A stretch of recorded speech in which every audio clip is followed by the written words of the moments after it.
that an Indian foreign minister is in Pakistan. India has signed an agreement with the United States to acquire 31 Predator high-altitude, long-endurance drones from American defense company General Atomics under the Foreign Military Sales Program. The deal, valued at nearly $4 billion, is aimed at enhancing the combat capabilities of the Indian military, particularly along its disputed borders with China. The United States warned it could withhold military assistance from Israel if the country does not address the humanitarian crisis in Gaza within 30 days.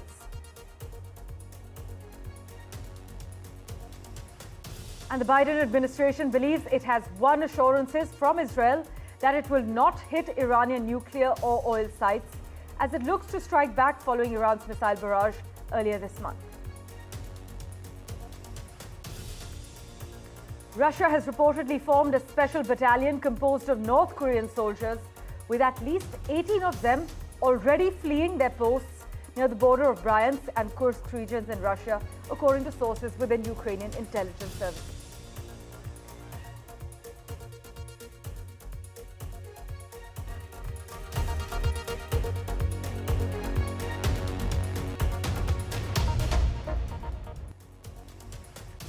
Well, a big focus, the external affairs minister's touchdown in Pakistan. Well, after his arrival, Dr. Jaishankar's first port of call was at Pakistan Prime Minister Shehbaz Sharif's residence to attend an informal dinner for the participants of today's SCO Council of Heads of Government meet.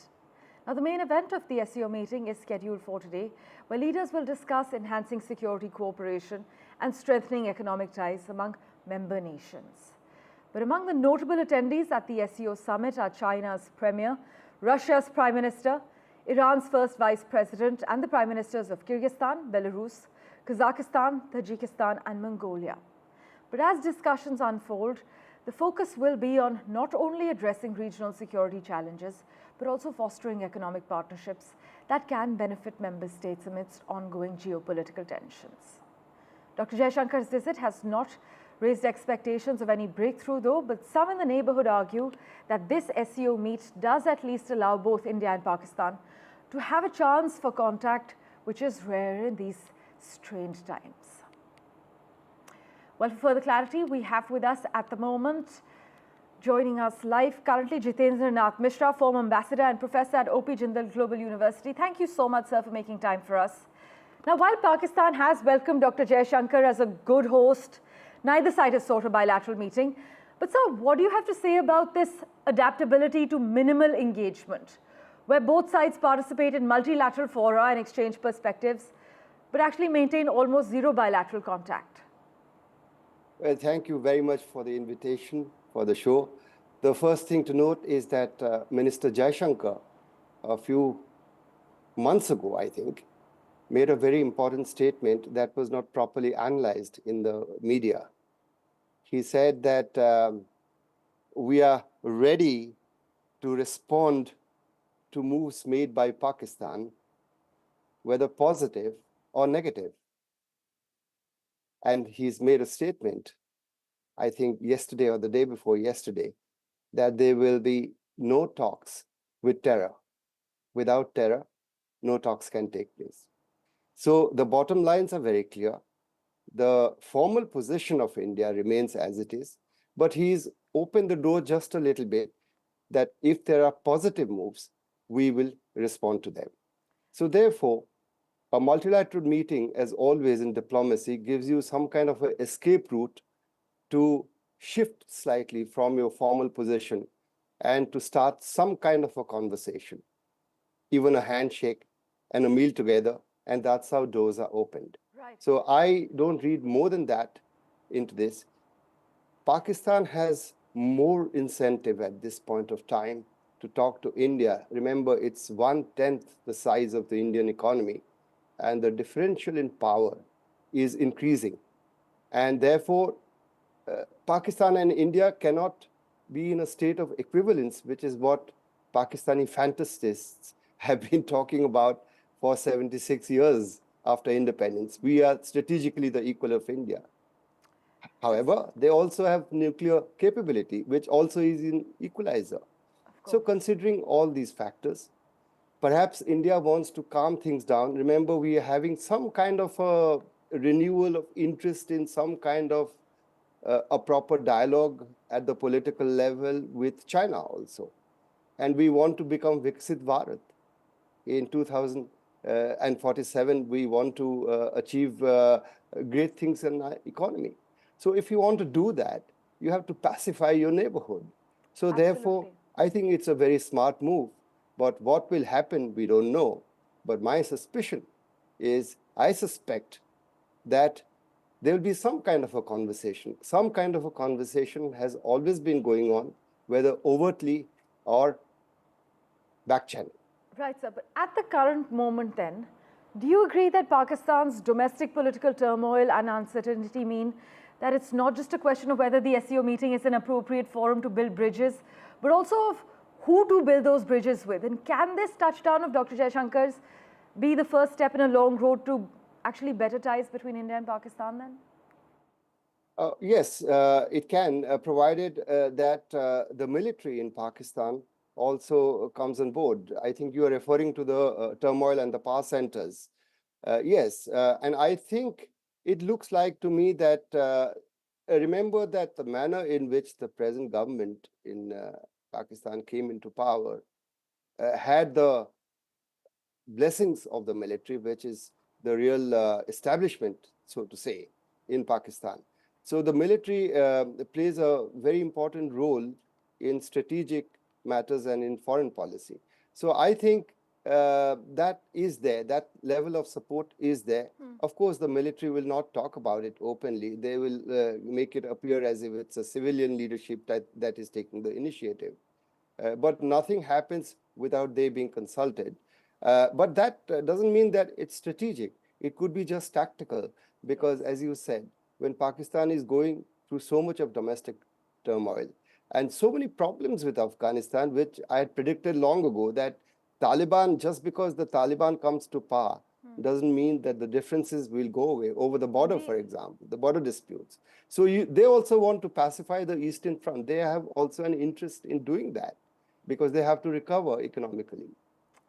Well, pleasure to hear your perspective, sir. Thank you so much for joining us on NDTV. In other crucial news, India has signed a deal with the United States for the procurement of 31 Predator MQ-9B high-altitude, long-endurance UAV manufactured by General Atomics.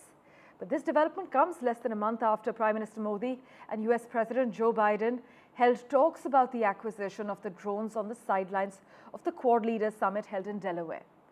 Our two countries had signed a deal worth 32,000 crore rupees for the acquisition of 31 Predator drones, along with the establishment of a maintenance, repair and overhaul facility in India.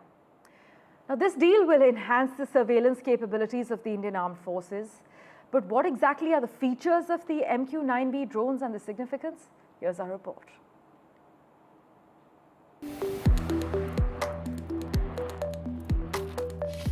The MQ-9B Sea Guardian, the most advanced maritime reconnaissance drone in the world, capable of flying up to 40 hours non-stop while potentially tracking Chinese and Pakistani warships, pirates out at sea, or any naval threat.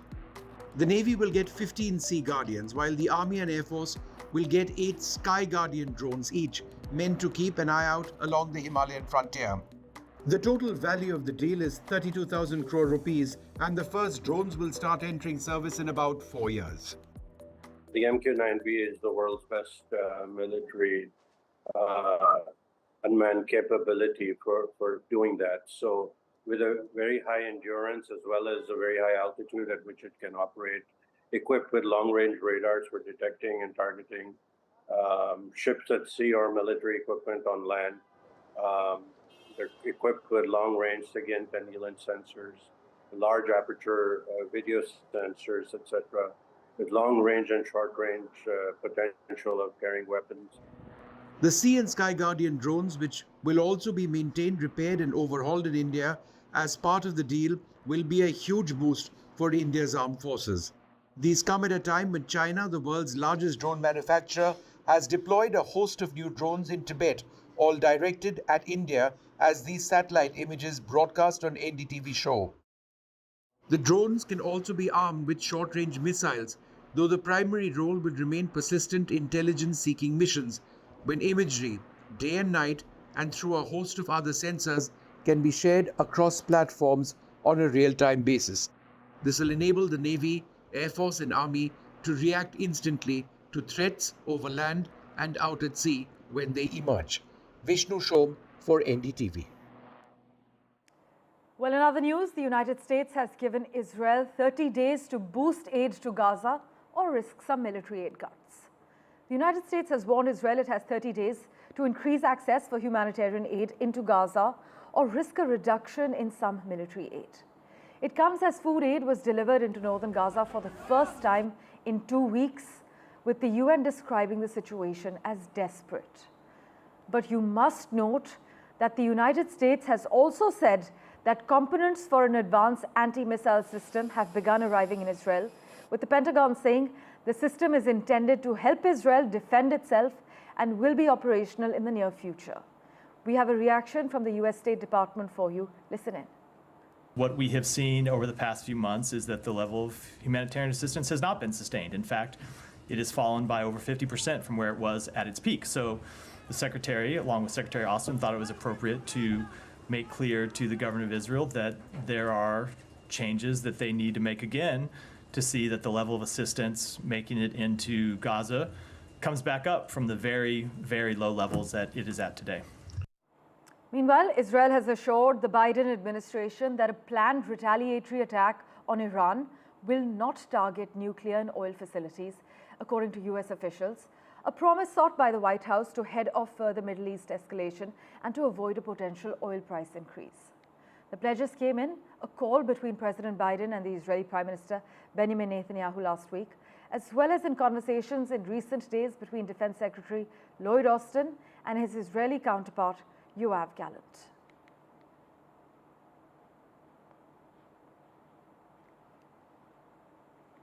In other news, Russia is reportedly assembling a battalion of North Korean nationals to help push Ukraine's forces out of Kursk.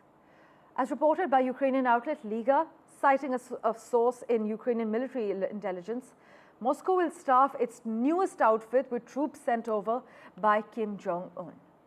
The troops may subsequently be involved in combat missions in the country's southwestern regions, as per reports.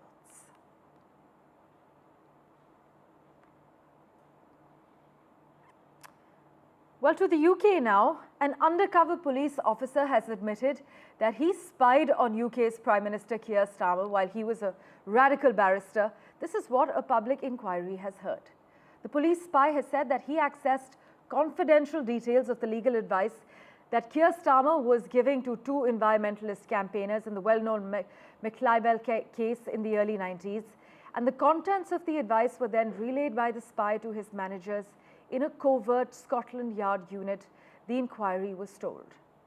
The public inquiry is examining how police deployed about 139 undercover officers to spy on more than 1,000 political groups. This is between the years 1968 and at least 2010. Well, we're slipping into a very short break, but we're back in a moment with much more. Do stay tuned.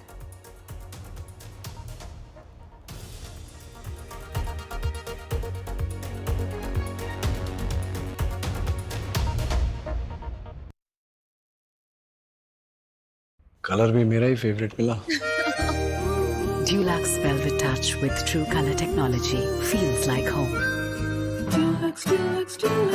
I've been reporting on all issues, big and small, from Andhra Pradesh, bringing you all the action, all that you need to know, all that you want to know. The energy of Maximum City is infectious. I bring in that energy in our news coverage from financial capital Mumbai. India's IT capital is always buzz. It's literally a city that never sleeps. And I keep you ahead on all the Bengaluru buzz. Covering from the southernmost part of India over the last 23 years, I bring in-depth and 360-degree coverage from the Dravidian heartland. The land of Mishti is also known for its bitter politics. I have seen much water flow under the Howrah Bridge, covering Bengal in all its vivid colors.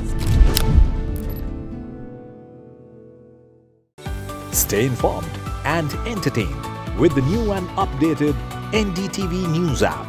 You can watch all our channels live, listen to podcasts, read breaking and exclusive news from around the world and more. Download the NDTV app today and get access to the best journalism and storytelling on your smartphone or tablet. The NDTV app. News that matters to you. New day, new show, a new experience. Start your day with the news, not views. We bring you stories that matter And impact your life. news that informs and keeps you ahead. From Maximum City, Mumbai, To the seat of power, Delhi. NDTV brings you the best breakfast show. breakfast news on NDTV, 8 a.m. every day.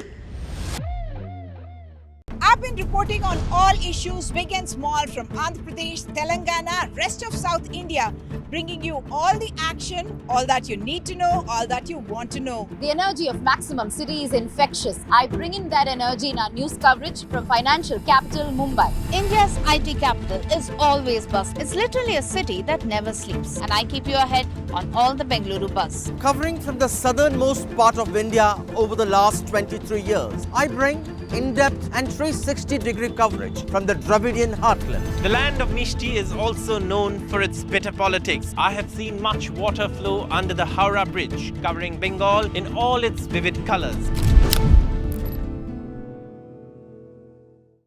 Stay informed and entertained.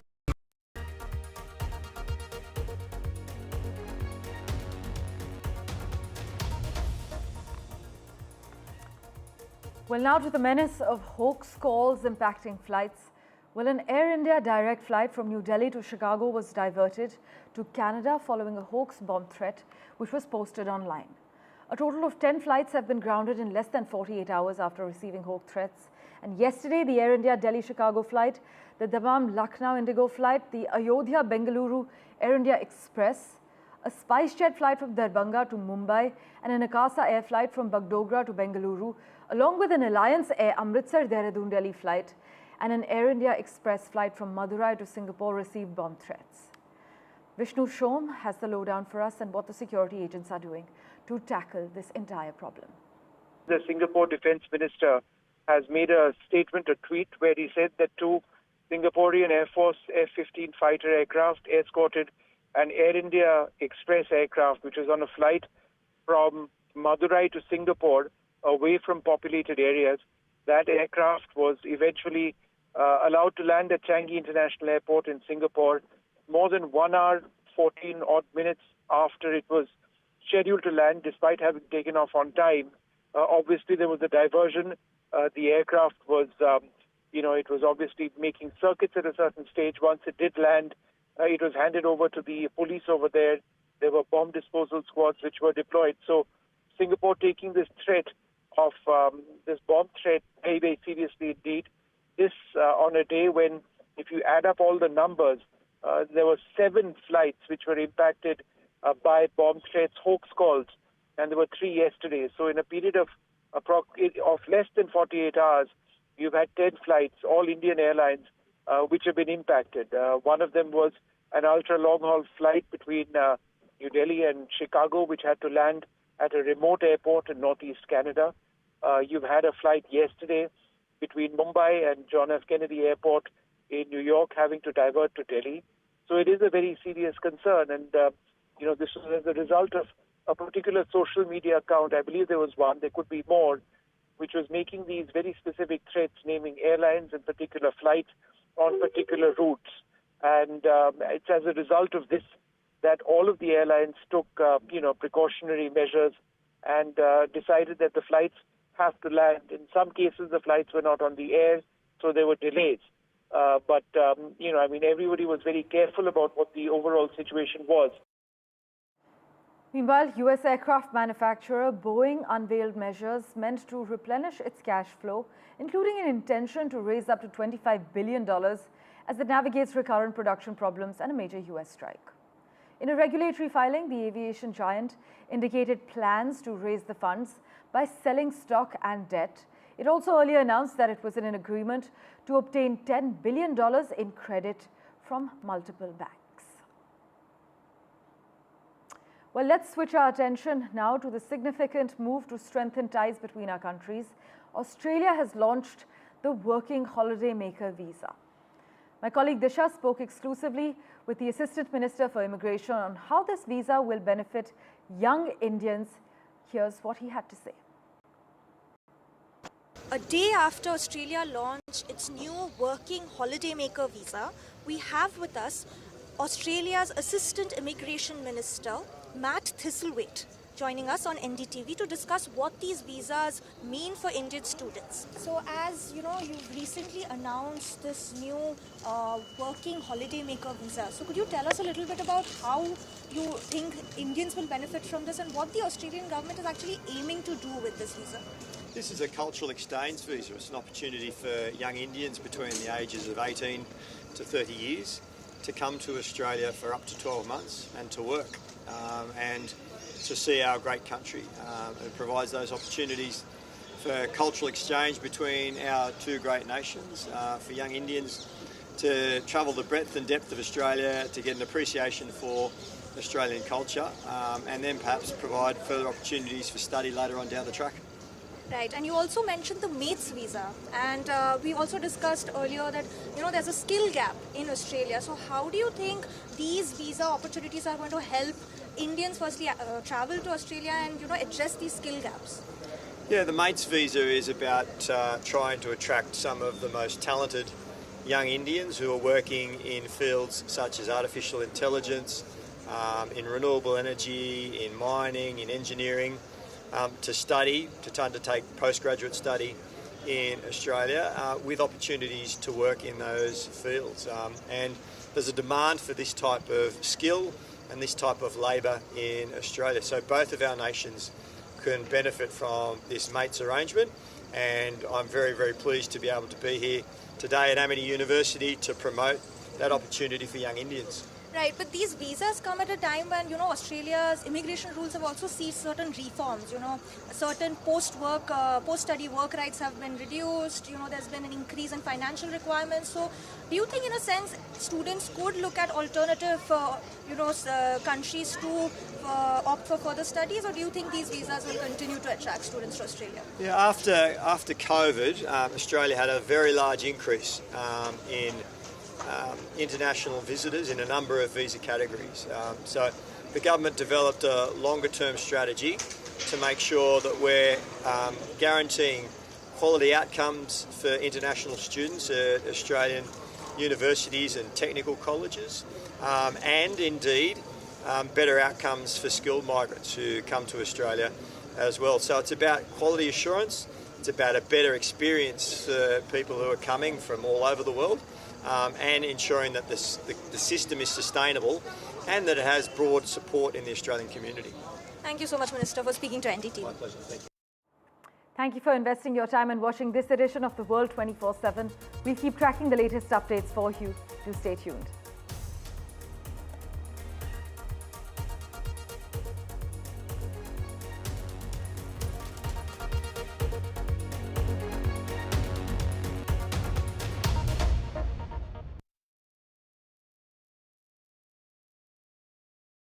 New day, new show, a new experience. Start your day with the news, not views. We bring you stories that matter and impact your life. News that informs and keeps you ahead.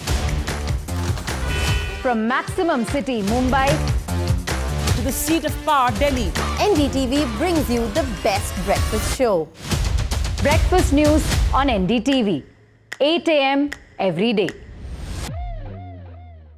In a world of shifting power dynamics, India stands tall as a global force. Join us at the NDTV World Summit 2024, where Prime Minister Narendra Modi will unveil his transformative vision for the India century. Be a part of a summit of thought leaders and visionaries, shaping the world's future. NDTV World Summit, October 21st and 22nd on the NDTV network. I've been reporting on all issues big and small from Andhra Pradesh, Telangana, rest of South India, bringing you all the action, all that you need to know, all that you want to know. The energy of Maximum City is infectious. I bring in that energy in our news coverage from financial capital Mumbai. India's IT capital is always buzz. It's literally a city that never sleeps. And I keep you ahead on all the Bengaluru buzz. Covering from the southernmost part of India over the last 23 years, I bring in-depth and 360-degree coverage from the Dravidian heartland. The land of Mishti is also known for its bitter politics. I have seen much water flow under the Howrah Bridge, covering Bengal in all its vivid colors. Stay informed and entertained with the new and updated NDTV News app. You can watch all our channels live, listen to podcasts, read breaking and exclusive news from around the world and more. Download the NDTV app today and get access to the best journalism and storytelling on your smartphone or tablet. The NDTV app. News that matters to you. New day, new show, a new experience. Start your day with the news, not views. We bring you stories that matter and impact your life. News that informs and keeps you ahead. From Maximum City, Mumbai, to the seat of power, Delhi, NDTV brings you the best breakfast show. Breakfast news on NDTV, 8 a.m. every day. In a world of shifting power dynamics, India stands tall as a global force. Join us at the NDTV World Summit 2024, where Prime Minister Narendra Modi will unveil his transformative vision for the India century. Be a part of a summit of thought leaders and visionaries, shaping the world's future. NDTV World Summit, October 21st and 22nd on the NDTV network.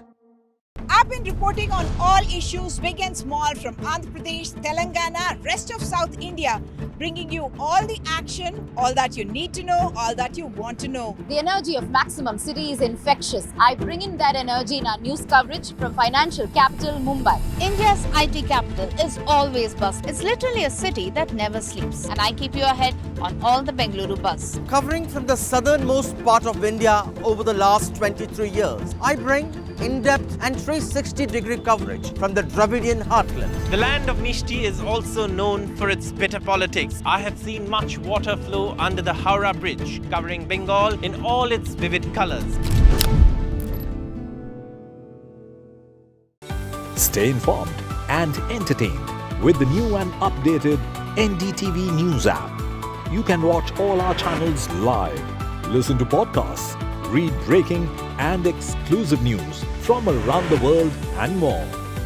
Download the NDTV app today and get access to the best journalism and storytelling on your smartphone or tablet. The NDTV app. News that matters to you. New day, new show, a new experience. Start your day with the news, not views. We bring you stories that matter and impact your life. News that informs and keeps you ahead. From Maximum City, Mumbai, to the seat of power, Delhi, NDTV brings you the best breakfast show. Breakfast news on NDTV, 8 a.m. every day. In a world of shifting power dynamics, India stands tall as a global force. Join us at the NDTV World Summit 2024, where Prime Minister Narendra Modi will unveil his transformative vision for the India century. Be a part of a summit of thought leaders and visionaries, shaping the world's future. NDTV World Summit, October 21st and 22nd on the NDTV.